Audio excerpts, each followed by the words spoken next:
Hi there, I'm Gildart Jackson, and today on Fireside Reading we had the chapter of David Copperfield that we've been waiting for a long time. The chapter when finally David and Agnes fall in love. I hoped it was going to happen, and finally it did. Chapter 62 we read today.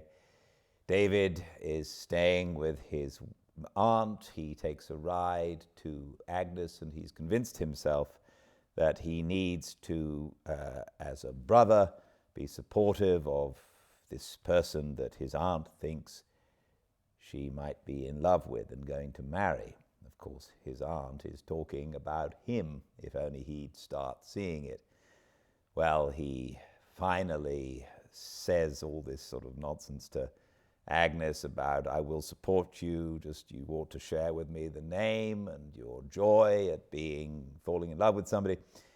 And she breaks down, and ultimately it comes out that they're in love with each other. It's beautiful, it's tear-jerking, and it's very, very happy, and exactly what we wanted. Dickens does tend to give you what you want if you stay with it long enough.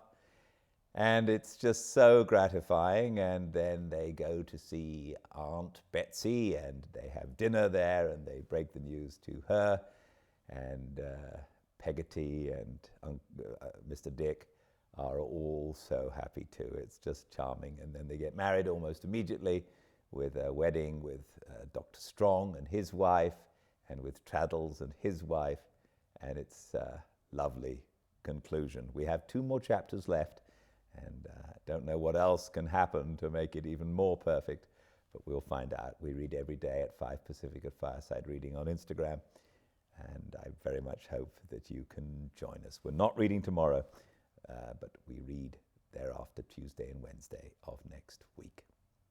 I hope you can come along for the last 2 chapters of this beautiful book.